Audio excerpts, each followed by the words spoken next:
I don't know what it is about farmers that you always wait until the last minute in the worst possible weather to take care of your equipment. Well, some of us do. The big guys, you know, with big sheds and stuff like that can just roll their equipment into a heated shed and change the oil on them. The little guys, you know, got to work outside sometimes. Unfortunately, I fall into the little guy territory because my garage is full of other things, which is a problem. I need to change that.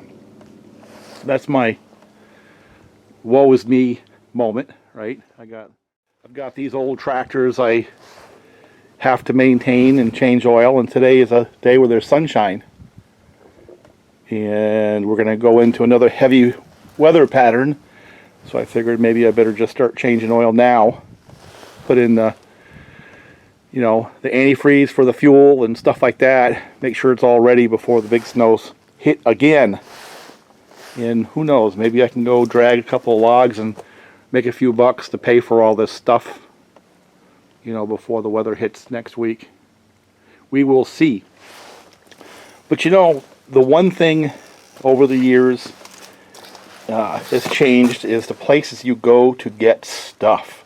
It used to be I just go to John Deere. That was the place to go because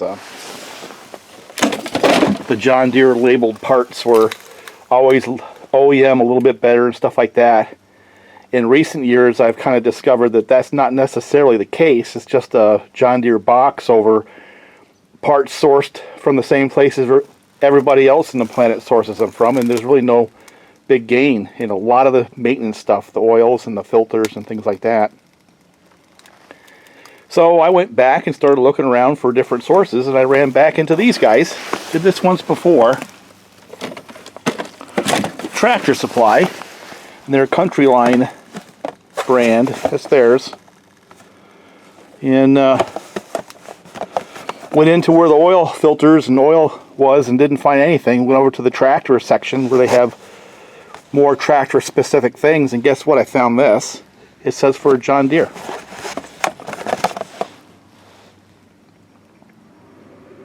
So that saved me a fair amount of time looking through the books. And in addition to that, it also gave me what John Deere's. So I can look right on the box and see what models this particular filter fits. And much to my surprise, when I pulled it out of the box, do I have a Country Line filter? Or do I have Baldwin? And I actually prefer those. We used those at Highway for years, and they were a good filter.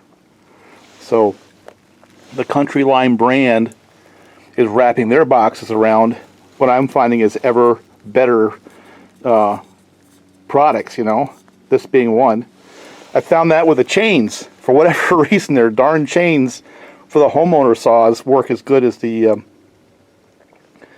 other major brands that you see at the store, Oregon and Husqvarna, and they cost a little bit less. And I'm afraid, unfortunately, what's happening is the technology that used to be fairly held close to the vest by companies like Stihl, Husqvarna, Oregon, and Chain Technology is now reached across the ocean, and now you have other companies building a similar chain. And for the professional, yeah, maybe not quite yet, but for the homeowner and for the casual user, they work. You know, I know it's something people don't want to hear, but they do. I've been running some of the chains that came out of Tractor Supply now on like the 16 and 18 inch bars on the hobby saws and on the in the homeowner type saws I have, and with reasonable success. That little Dolmar Makita was one that ran that chain. Worked pretty good. So anyway, I'm going to change oil. Stop yapping, but I went to a bunch of the other auto parts places around my place, and I didn't even know how to look them up. So I finally went back over to Tractor Supply and went back to the little tractor section, started looking at the boxes, and it was an RTFM moment, and I found the filter I was looking for. That's my little spiel for the day. Yeah, this came from Advance Auto. Real handy. Popped it right off. And like most filters, I'm not going to insult your intelligence, but they basically say go hand tight +1 revolution. And Usually I can do it by hand.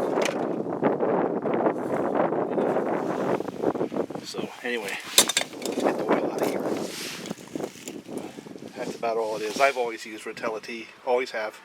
Now I ran the tractor for a little bit to warm it up. And then I put that in my car when I was going back and forth to get the filter, warm the oil up so it'll pour, because it's cold out. Notice there's ice. So anyway. Now, it's always good when nothing comes out on the plug and nothing ends up in the pan.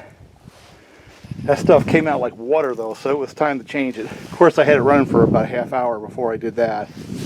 But, yep, another one down.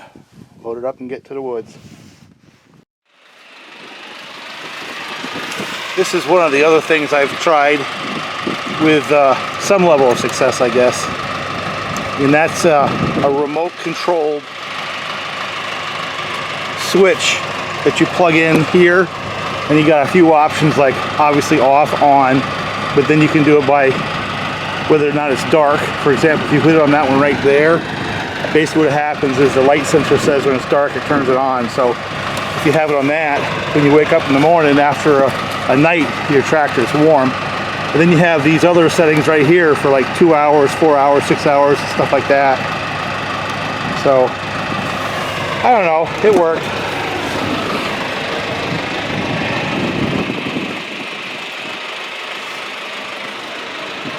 And the other thing I've done on this tractor is I have not just a block heater.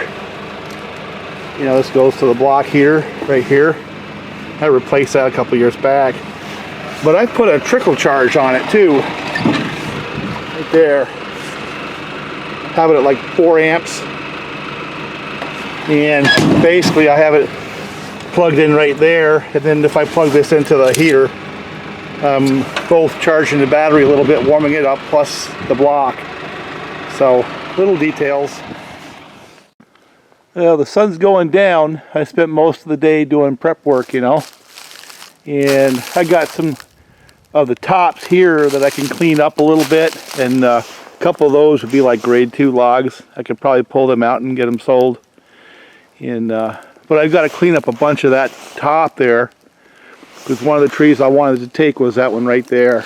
And maybe that'll be the first one I take with the 572. Let me take a look at my lens. I think it's messed up.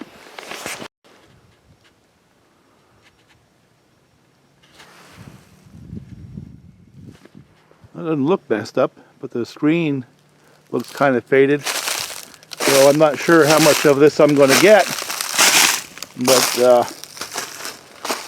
I got these two guys out, and this is pretty much the two saws that'll do most of the work for a while.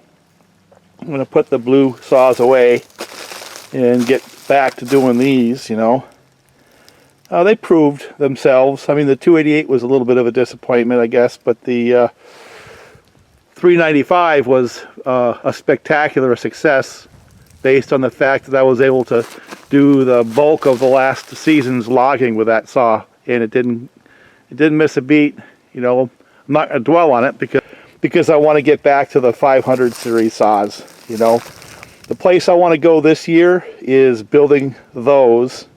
One of my goals this year is to get a better understanding of what they are out into YouTube land. There's so much misinformation about these saws. And not that I'm the oracle, and I'm certainly not Husqvarna, it's their job to do it, but from a user's perspective, I think I'm probably as good as anybody to try to get what life with one of those saws is like, you know. There's a whole different group of people. You have the homeowner types, the farmer types, the casual saw types, firewood types, and the pro logger type. And I'm really not one of any of them. I sort of have a blend of all of it. Sometimes I'm logging, sometimes it's just cleanup like this, and sometimes it's a lot of firewood. And run saws a lot. And depending on what I'm doing, there's some saws I like better than others. You know what I'm saying? Like when I'm breaking up that top, I really don't want the 572, although I'm probably going to run it anyway just to get time on it. I'd much prefer a lighter saw like this one right here, the 562. The 562, you know, if I was to say over the last 10 years or so where I've had the experience with them, the 562 was really my favorite chassis, and I think it still is to play with and work on. I really like that chassis. My God, you can take the early ones and bring them up to the latest standards, you know, and I think there's something cool about having that upward compatibility with that chassis since 2011. You know what I'm saying? One of the questions I get over and over and over is, why do I choose the 565? And why do I call that my favorite saw? And that's including my 562 for an all-around saw. And I really don't know how to answer it, other than to say a couple of things.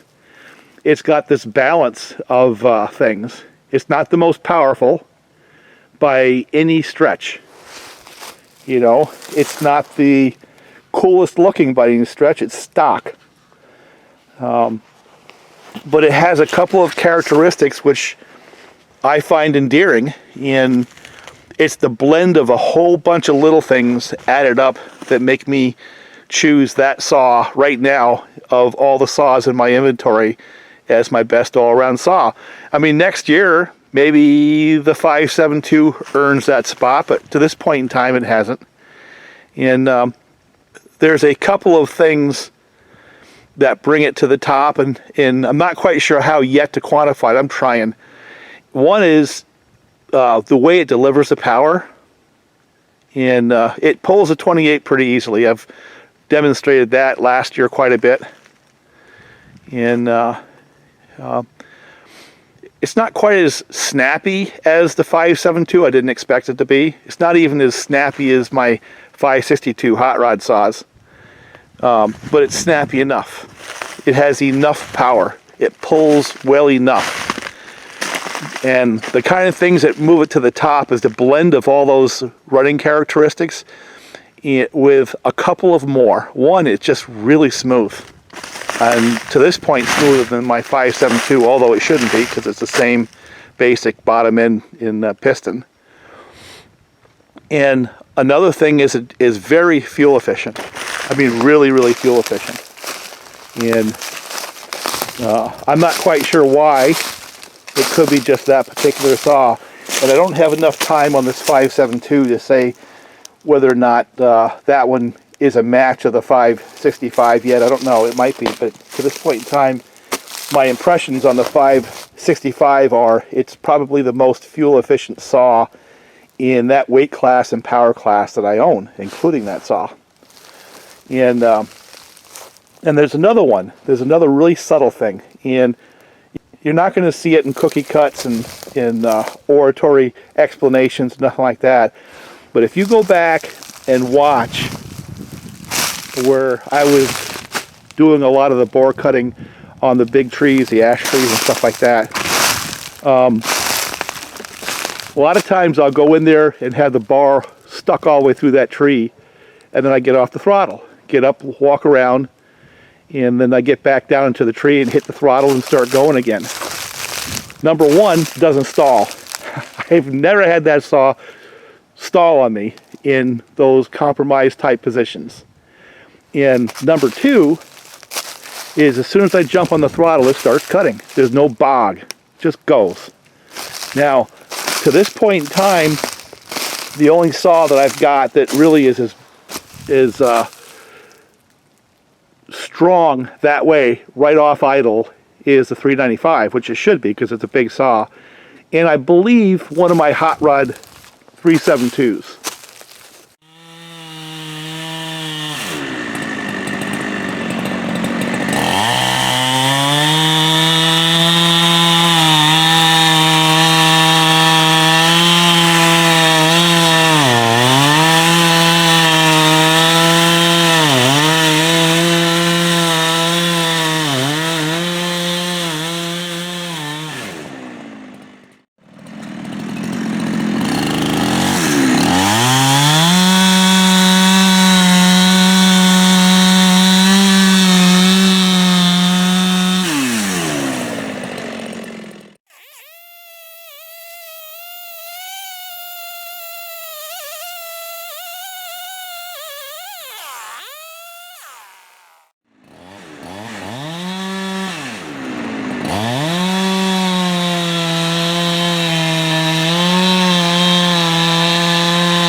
Going.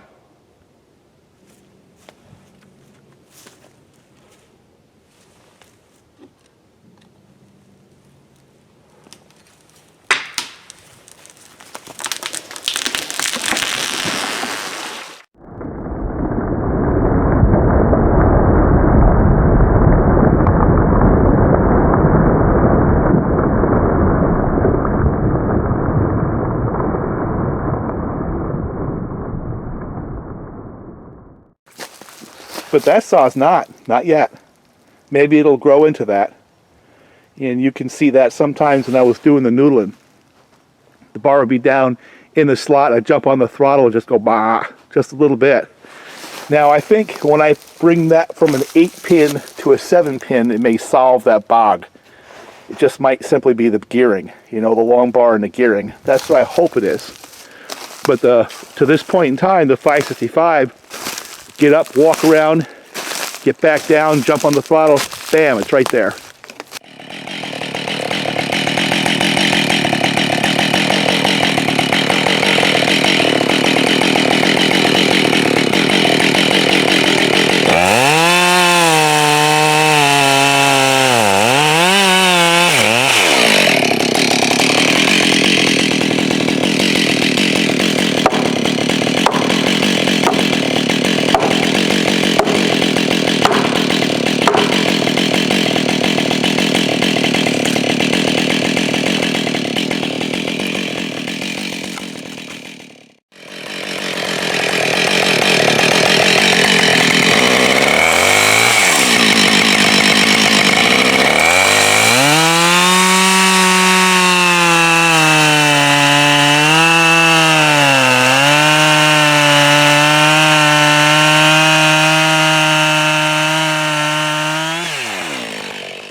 And little things like that just add up.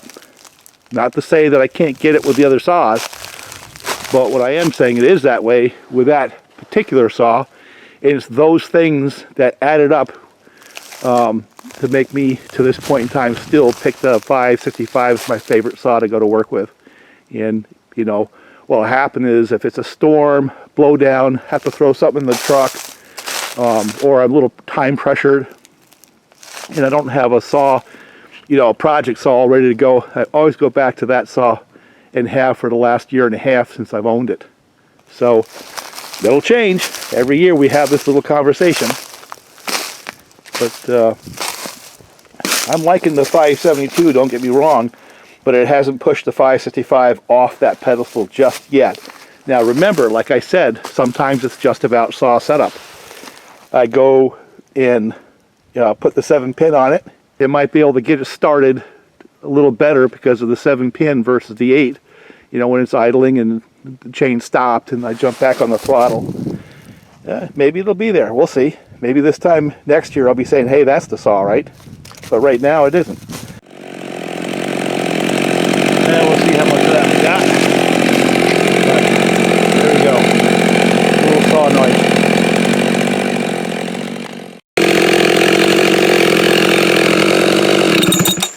And there it is. I've got probably 4 tanks through that saw now, and I think it runs really nice. And I think it's going to wake up for me either when I put a 24-inch bar, if I do that, for just a general saw, or I go to the 7-pin like I've been saying. But got it to the point where it starts, it doesn't stall, it idles. A little boggy when you first hit the throttle when the bar and chain are buried, but other than that, that's the only complaint I have. So nice saw. You know, we'll develop it further.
Wow.